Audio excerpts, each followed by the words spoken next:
Good afternoon. Once again, collar upturned, sorry about that, sun on the back of my neck. Anyway, welcome to another Tweedy Outdoors video. Actually wearing some tweed today, if you can see that. A bit too hot for the jacket at the moment, sadly, but working my way up to that. Today I have decided to have a go at the first section of the Icknield Way, which is the Icknield Way Path, not to be confused with the Icknield Way Trail. The way I see it, it's an extension to the RIdgeway Trail, and instead of, as I did, starting at Ivinghoe, have you pronounced that, Beacon, and heading southwest, starts at the same point and then heads northeast towards Suffolk and Norfolk.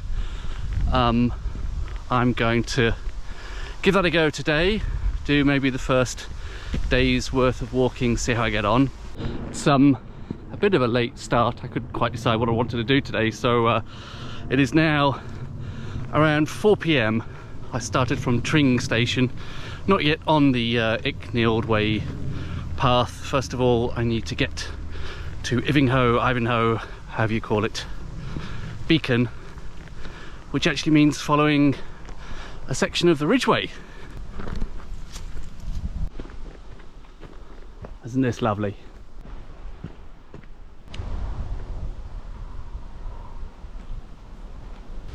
There is a small tumulus, Barrow, here, marked on the map. Bit of a break in the trees there, nice glimpse of a view. Another gap in the trees. I think this grassy meadow is apparently a good place to see, is it fritillaries? I can't pronounce that. Possibly one just fritillaried by just now. I have to say this is a lovely stretch of the RIdgeway right near the start. I have walked this before. I walked the RIdgeway starting in January 2020, started at Ivinghoe Beacon. So I must have passed through this section before, but I suppose as I was right at the start of a long trail, I was just trying to get the miles done. Yeah, it has opened up a bit on the OS map. This is marked as Grimm's Ditch. You see that a lot all over southern England, at least. Looks like those bumps up there might be a few barrows. Lovely view there. It's Ivinghoe, whatever you call it, off in the distance.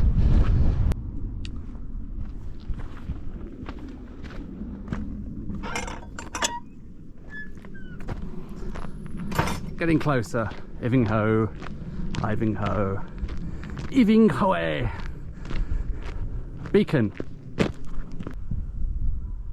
Nice sky. Bit sweaty, sorry.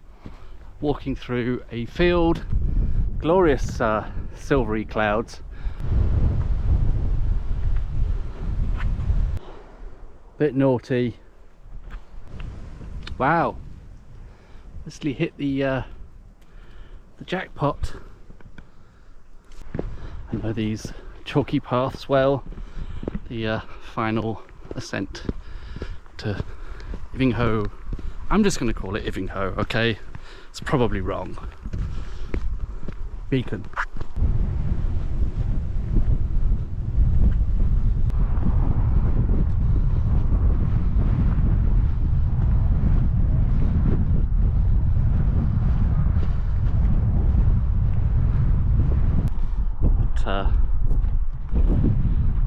What a spectacular spot.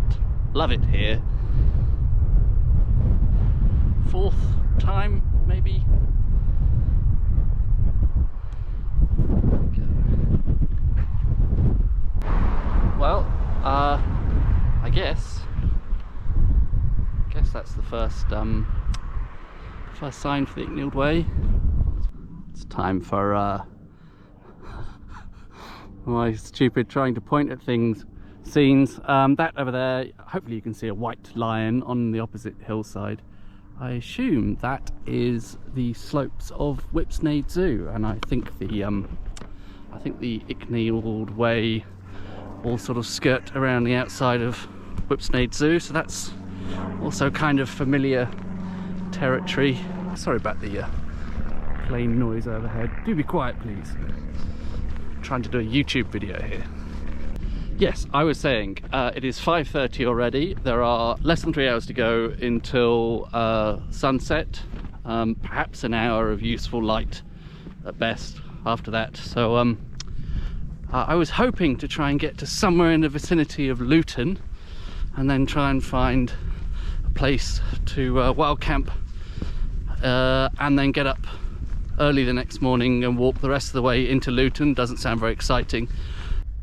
I like the Icknield Way signs. They are pretty nice. Nice patch of woodland here. A bit gloomy now in a nice way. Limbo music. I don't actually need to bend. I could have just crouched down a bit. I have emerged from the woods. Again, see the white line over there. Passing through farm here.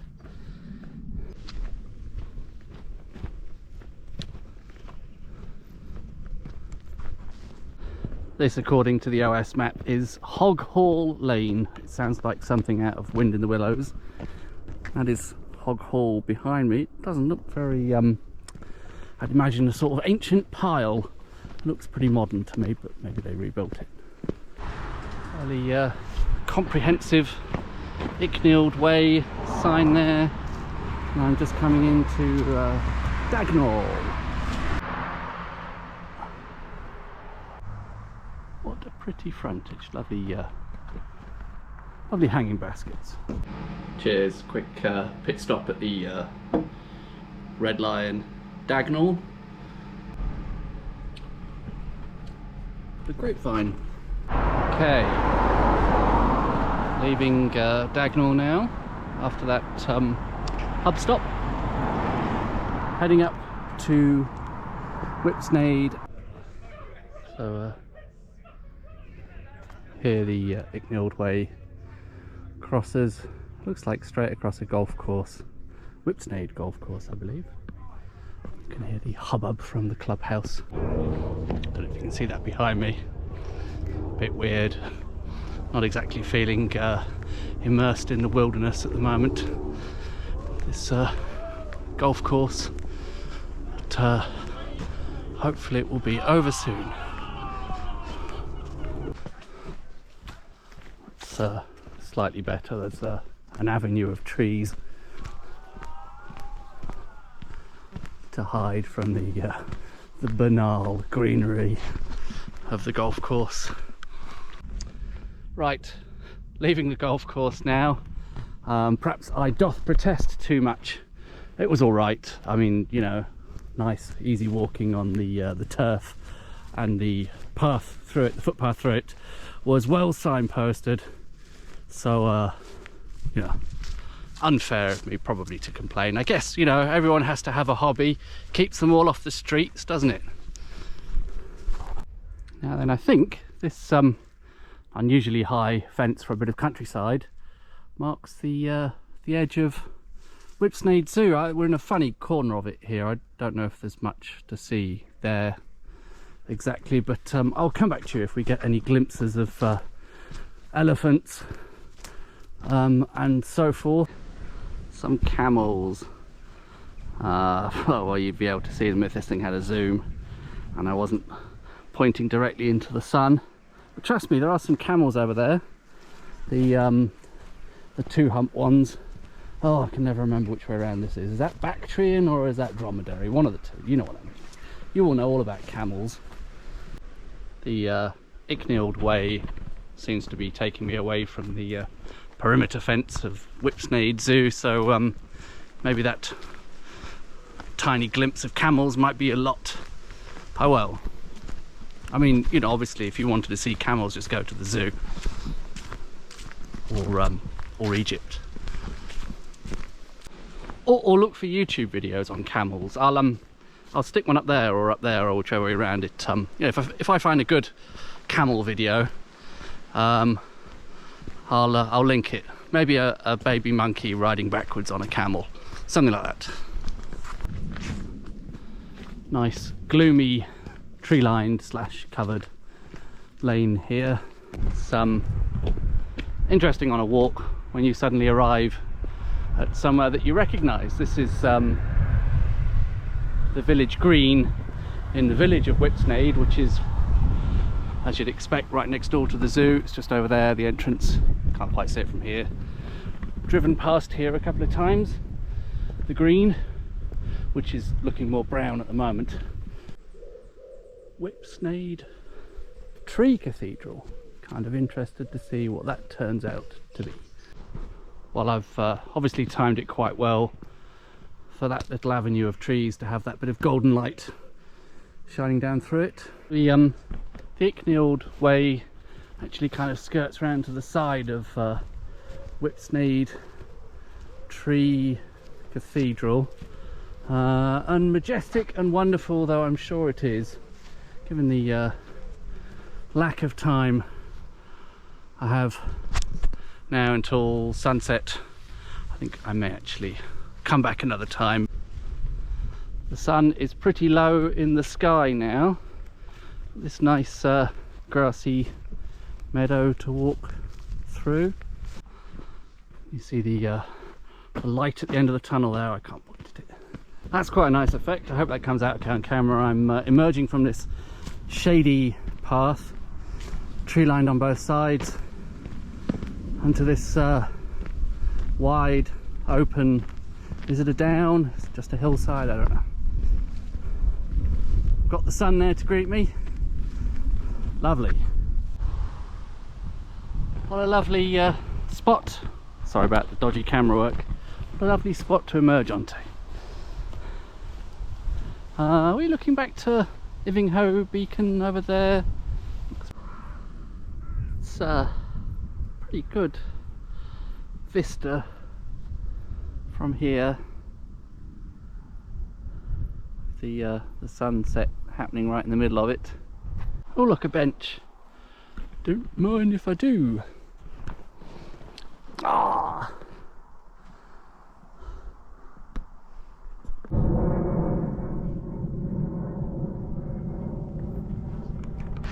Well, I think I might have slightly misjudged this spot. There's quite a lot of people around actually now, all of a sudden, having not passed anyone for the last couple of hours. This we're on Dunstable Downs or something like that. Well, at least finally it's cool enough to put some tweed on. Behold the what's it called again? Hiltons Gateway Centre.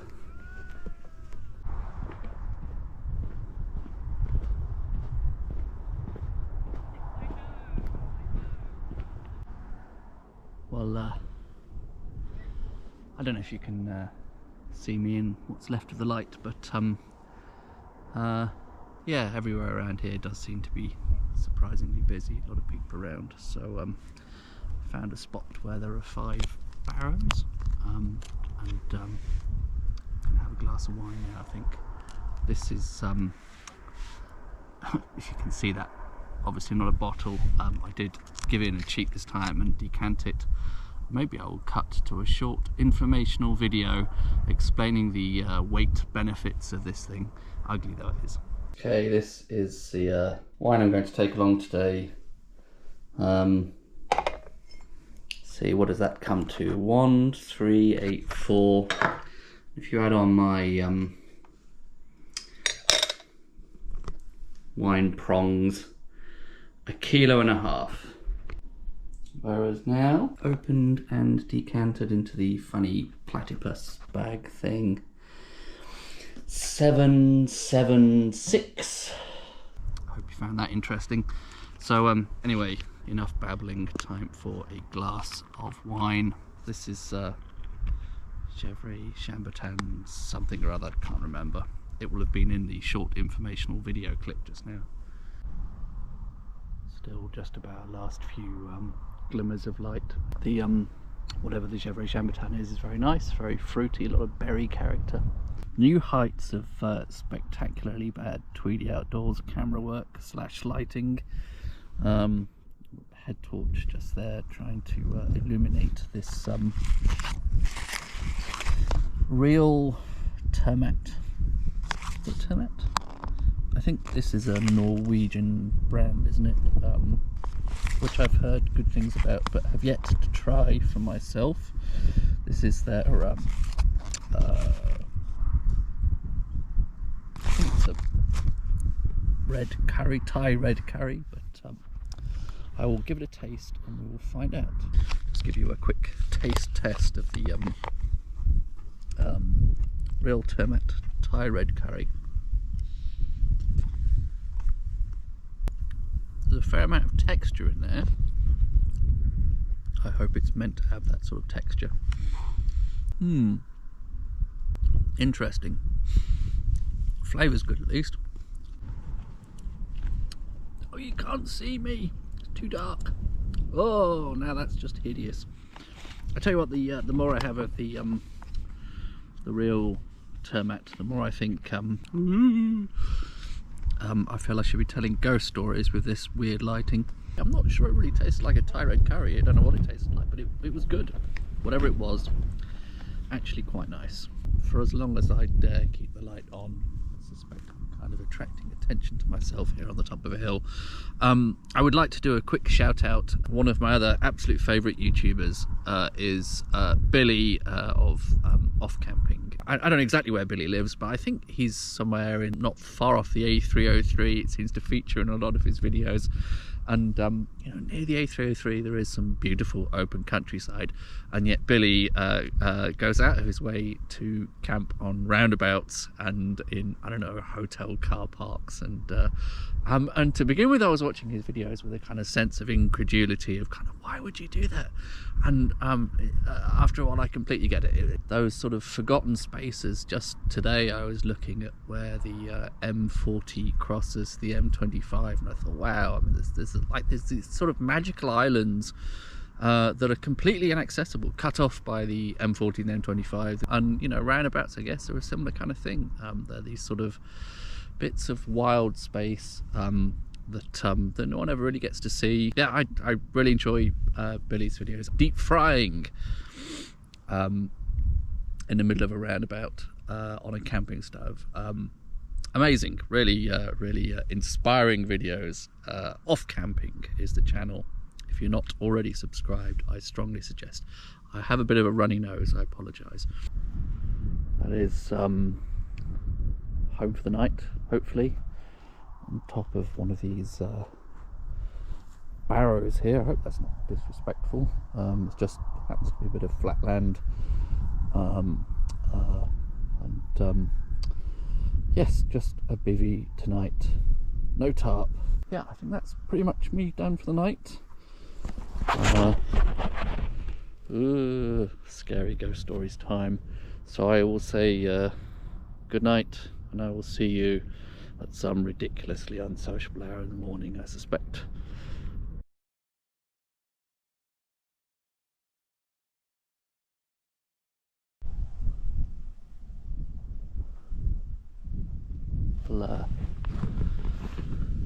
Good morning from Dunstable Downs. Dunstable Downs. That's the sorry, jerky angle there. It's first light, a little while before dawn. Not sure exactly what time dawn's due, but can't be that far off. The sky already looks nice and colourful over there.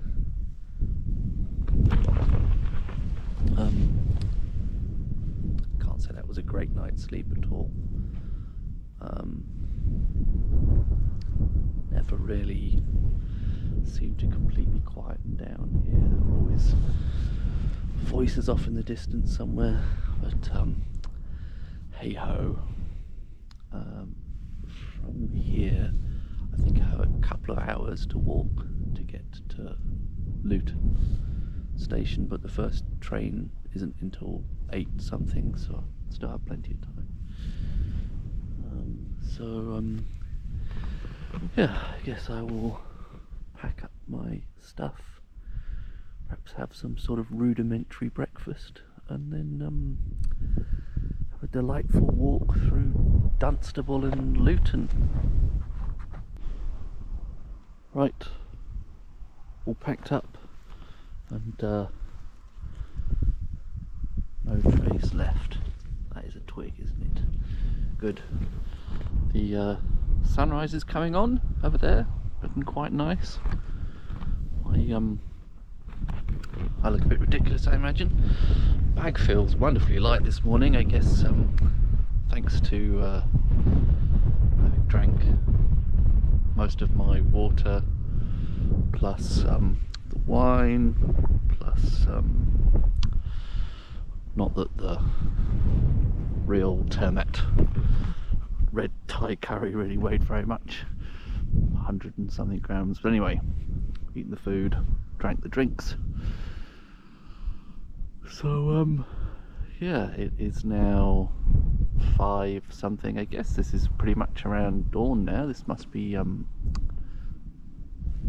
know what the official time of sunrise is, but we'll call it now-ish.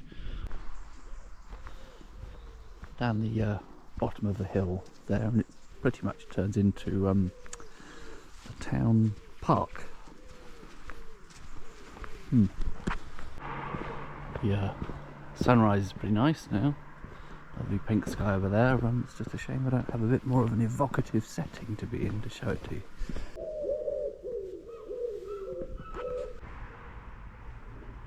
That's quite an impressive church, the Priory Church of St Peter, Dunstable. Still a bit of pink sky, and you can just about see the moon.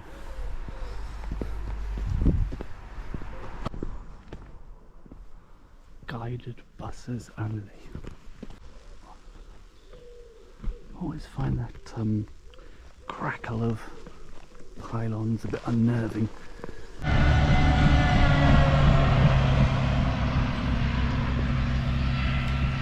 That's what one of those guided buses looks like. Guided buses, kind of like a tram. The guided bus route is right on the edge of this bit of open access land as well. So that's a single decker there as well.